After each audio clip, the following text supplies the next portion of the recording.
Hey everyone, welcome back to another episode of Planet Coaster. As you can tell, we are not in the Paris park today, and as I referenced in some previous episodes, I'm going to be working on a collaboration with Commando Santa. So why don't you go ahead and introduce yourself? Hey everyone, I'm Commando Santa, and for those of you who don't know me, I run my own YouTube channel where I work on a Planet Coaster park called Buffalo Valley. It's a park kind of inspired by almost a national park, alpine frontier kind of feel. It's really cool, a lot of natural scenery, a lot of wooden structures and stuff. And that's pretty much it. I have a few side projects, like I'm making a park that's kind of based off Columbia in BioShock Infinite. And I've done a few other little things, but that's pretty much it. Yeah, and when I reached out to you to do a collaboration, so I had been watching Buffalo Valley, but then the BioShock Infinite park was something that I really took notice of, and I've referenced this in videos before, and I think you would agree that like our strengths complement one another. Like you're really good at park layout and landscaping and things like that, and that's something I really struggle with. And so I think you guys are going to really enjoy what we have in store. And right now in this video, the first video is just me working on the park entrance. But all that aside, I think you guys are really going to like this series. Yeah, it's going to be pretty good. And I mean, like with your strengths as well, you're a fantastic builder, I have to say. I think your Paris park is absolutely spectacular. And man, that's one thing I really hope to gain from this collaboration is become like a better, almost contemporary builder. Like I can build, basic wooden buildings pretty much. And I'm really good at placing rocks, but you're like, the architecture that you do is absolutely fantastic. Oh, thanks, man. Yeah. Yeah, I think it was SP Ridley when he was helping the lay designer with the like Alice in Wonderland ride. I think he referenced that about collaborations where, everyone has different strengths in the game, and that's one reason why I wanted to do it is just because there's so much that I can learn from like you in this, and vice versa. So selfishly, that's one of the reasons why we're doing it. But in addition to that, we wanted to do something that we thought you guys would all enjoy watching on YouTube. So. Yeah, and really on top of that, I mean, we kind of talked about when we've been planning this project for a good month and a half now, and we've been talking about possibly having having people come in and collaborate with us, and like maybe like having an episode where someone comes in and builds something, and then we kind of have them and do like an interview with other YouTubers in the community or other Planet Coaster players in the community. Yeah, for sure. Which is a blatant ripoff of Bro Coaster, but it's an awesome format. So why wouldn't more people utilize that? Exactly. And I think it just fits into like what we were talking about, that you can learn so much from other people. I'll point them out in the episode here, but Ryan's episode of Bro Coaster, like there's several things that I've implemented, and if you just look at the community in general, like there's much more emphasis being placed on detail and realism and interiors and backstages and things like that. So clearly it's had its effect on the community. And I remember even I think on the Shy Guy World forums, I remember Silverette talking about how his Necker Park series was one of his poorest performing on YouTube. And that in general, most people like sort of the big blockbuster stuff, but I really feel like the Bro Coaster guys deserve a lot of credit because their series, I think, has kind of shifted that narrative where now people really appreciate the maybe not the casual Planet Coaster player, but people who are really into it and really into theme parks. I think you're starting to see that fleshed out where people really care more about realism and the feel of a normal park. And that's the funny part about it too, that I think it's like, especially with like the Shy Guys World community and even the Planet Coaster forums, everyone steals everything from each other. We don't really care, but it's cool, be like, oh yeah, I got this idea from so and so, and I got this idea from someone else, or like, oh, I saw Silverette do this, and which is like 90% of my videos. Exactly. So. But I mean, imitation's the sincerest form of flattery, right? So. Yeah, that's for sure. I think it's cool how the community, kind of bonds like that, and I think for the most part, I don't think people mind that ideas are reused and stuff like that. No, not at all. Yeah, so all that being said, that's a very long-winded way of us saying that we will probably have guest builders on from time to time as well, and not only from the standpoint that it's a cool way to learn new things and also kind of involve the community, but also because I know for us personally, like we both have an individual project going on, and also just real life stuff. I mean, the time commitment, it would definitely help to be able to pass the park off every now and again. So yeah, exactly, kind of like give us almost our own little break. right, for sure. So, and which is funny too, because even like I know you and I were talking about this, and I streamed on Friday, and Mineral Junction was talking about it. He was in the stream, and several people have made comments about kind of having creative block recently. Oh, and, yeah. I mean, one of the best ways I think you can kind of overcome that though is by doing something different, like getting away from the project you're working on and doing something else. Like doing this was really helpful for me in that regard. Because it's something that I've been wanting to do for a while. Like this building in particular, to give you guys some background on, is inspired by a theme park in Denver, Colorado called Jubilee Gardens. It's based. This building exists in the new park. It's actually it traditionally was an older park in Colorado, and it started out on actual gardens. That's why the name Jubilee Gardens, and it was owned by the Jubilee family. And that's the park I went to growing up. And so when they opened the new one, they moved it to downtown Denver. They completely rebuilt it all, obviously, and this is the entry building that they made. And I think it's really cool. And it's one of the things I remember as a kid walking into this building. They had the popcorn stalls, and there's the obligatory fudge shop, and then you'll see in a minute that I put the carousel in the center of this dome, and that's exactly how it was at that park too. And it was just something that I always remembered from my childhood. Like I knew I was at the theme park when I saw the carousel. So that's kind of the inspiration for this. Yeah, and the building turned out absolutely fantastic, by the way. Nice, thank you. Yeah. So I guess we can kind of give everybody an overview and kind of the vision for the park. I mean, this is obviously just the entrance building in this episode, and I've passed the park off to Commando Santa, and without giving away too much, you can kind of go into sort of the next stage of our plan with the main street, and then from there we can kind of talk about the different areas of the park and our inspiration that we're going to implement there. Yeah, sure. So when I got the park, I'm pretty much going to be working on the main street, because that's the next thing that needs to happen. And I'm kind of modeling it off of like almost a simple contemporary park, but also with the buildings kind of like Main Street USA and like Disney World or Disneyland, whichever. I forget which is which sometimes. That's pretty much what I want to do. So Main Street, kind of like a nice big open area, and then it's slowly going to funnel you into different parts of the park. Nice. Yeah. And we were actually just talking about this beforehand, that the layout will be interesting because as I mentioned, I'm not the greatest at park layout. And so, I just sort of started building this entry building here, and it's sort of to the left of this map. And, we had kind of talked about where we're going to make the paths go from here. So I'll definitely lean on you for that. But it won't be your traditional type of mega park where there was a lot of master planning gone in, that goes into it at the very beginning, where you kind of have that almost spoken hub and spoke type layout where there's a center and it kind of rings around. So it'll probably be a much more natural feeling layout, I would guess, especially with this biome. Yeah, I would assume this park, like, they didn't have an unlimited amount of money, so they couldn't like do the Disneyland where they just kind of like, yeah, this is what it's going to look like at the end, so let's do it.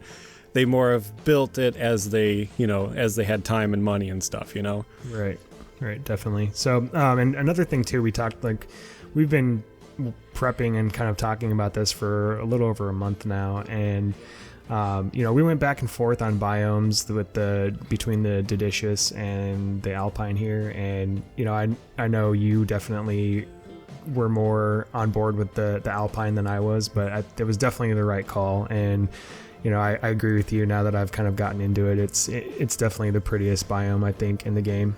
Yeah, for sure. Like, you get all the natural mountainscapes in the background. And my favorite thing about the alpine biome is that the one end they have the little section that kind of flows down, and then it's got that overview into the really nice like river valley of sorts. And that's like my favorite part of the whole thing. And it's unlike, some of the, I think it's like the savanna or whatever. That one, it's kind of flat and boring, and there isn't really too much in the background. So you kind of almost see like the edge of the map.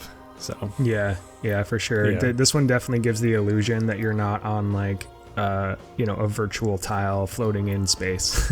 Yeah, and then I just love the mountains though, dude. It looks so good. Yeah, for sure. Because when you see the mountains peek up over something, it's just, wow, look at that.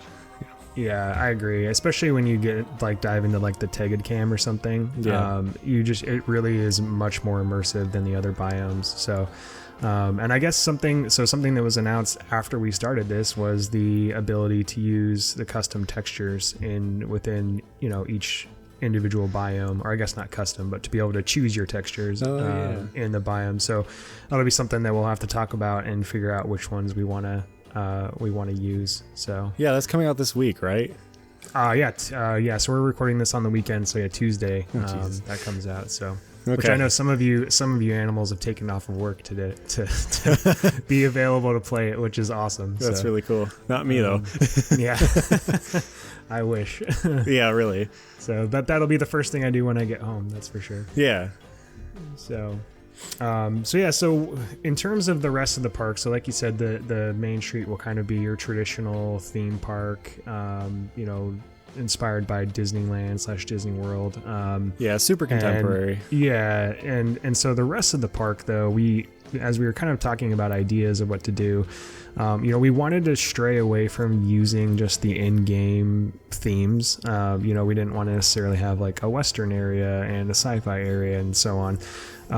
So we got to talking about different subject matters for different areas of the park, and we kind of decided to go with different architecture that you can find in different decades. And so there's going to be some Victorian stuff for the early 1900s. There's going to be Art Deco architecture for like the 20s, which I think both of us are probably the most excited about that. Yeah, we're going to probably fight over that one. Yeah, that's all right. We can, that area can be pretty large. Yeah.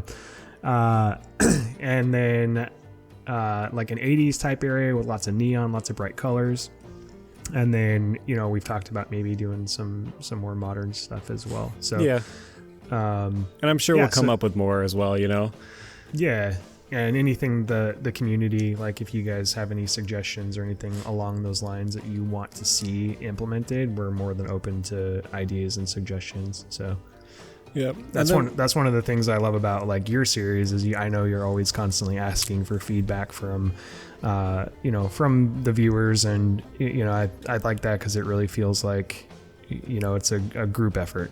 Yeah, that's one of the things I really enjoy doing, like my parks. I like to make it a collaboration, but with the viewers, because that's really why we do this. We do this for you guys, the viewers and stuff, and I don't know, I just really enjoy that because then you get some good feedback and you're making what people want to see, Yeah, for sure. So yeah, that's the general inspiration for the park, and I guess with that I can kind of give an overview of this first build, which I'm sorry for the camera movements and some of those shots. I unfortunately the way that I build is like once I play something I look at it from about 30 different angles and then decide if I like it or not. So apologies. So maybe we'll slow down the footage a bit in the next episode. I don't know, man. I do the same thing when I'm like looking at something and I'm thinking about it. I just like consciously just hit like left and right. So like in my video it's just the camera going left, right, but when you speed it up all the way it's like complete camera shake. So oh yeah, it's nuts. You're not thinking about it. You're more concerned about how it looks when you're playing. You're not really, props to anyone who is like consciously thinking about the post-production footage while they're building in Planet Coaster, because that's next level if you can do that. So. Yeah, really.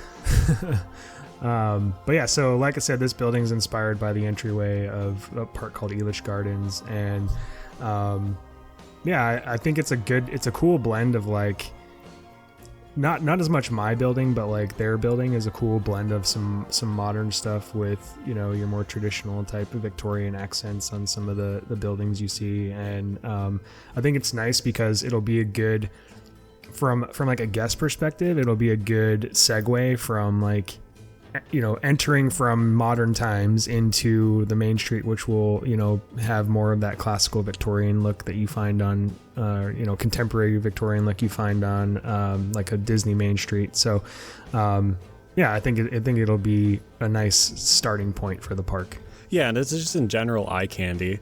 I mean, it's a great looking thing when like one of like the first things you see is this building, and it really sets a theme and like the tone for the rest of the park almost.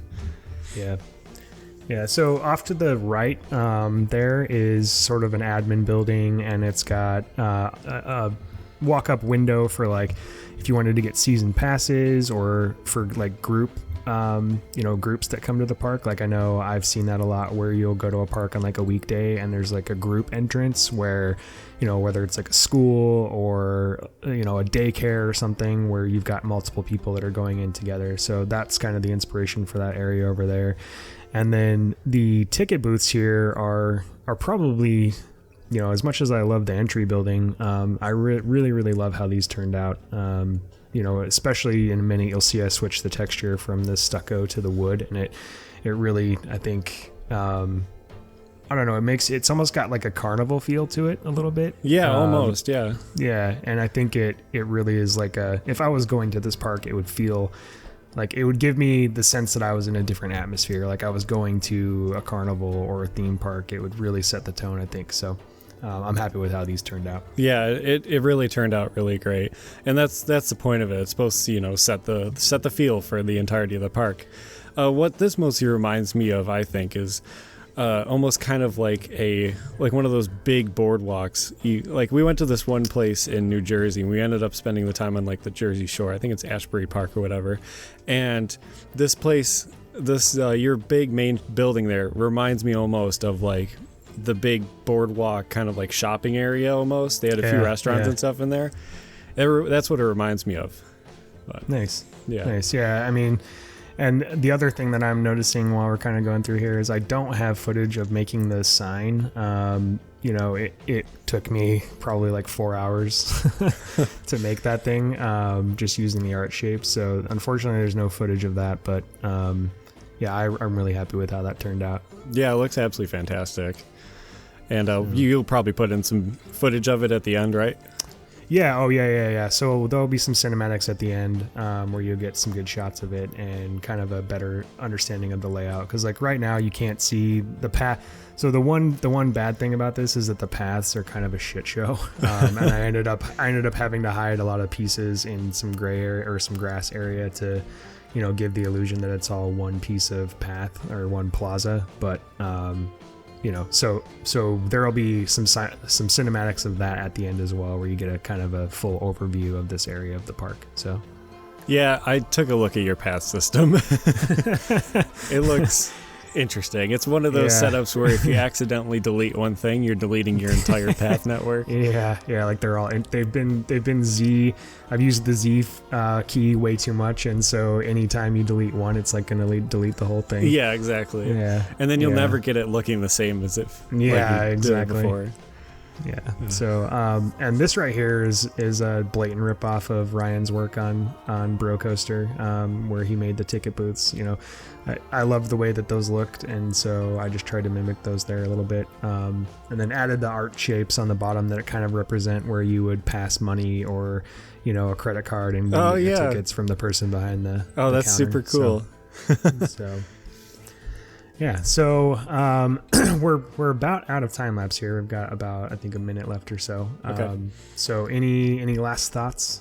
I don't know, really. That's pretty much it, I guess. Oh, I guess this just made me think of something looking at this here, is that the since this has been passed off to you, we've now found out that we're going to have custom billboards. So you know, I know you're a lot more skilled at Photoshop than I am. So I will rely on you for that. You have full permission to remove the standard signs that are on the side of this ticket booth. So. Sure, I'll see what I can do. I know I've already edited a little bit. Nice. Okay. Awesome. Well, yeah, I've got just a few minutes left here. Yeah, like I said, we're really looking forward to this project and making you guys a part of it. And hopefully, you know, it's been fun for me so far. I know you haven't had a ton of time to get into the park, but hopefully you're enjoying it. And overall, I think it's going to be an awesome project and something that we're happy with at the end. Yeah, it's going to be fantastic. And I really look forward to working with you and the community as well. Awesome. All right. Well, I think there's one more thing. Yeah, I switched the walls to the wood here, which is the only other thing that changes from the final cut here. But yeah, again, thank you guys so much for watching. We hope you're as excited as we are. And in the next episode, we will be over on Commando Santa's channel, which I will include a link in the description below, as well as a couple images that I use for inspiration on this building. So thanks, guys. Let us know your thoughts in the comments, and we will see you in the next episode. See you guys.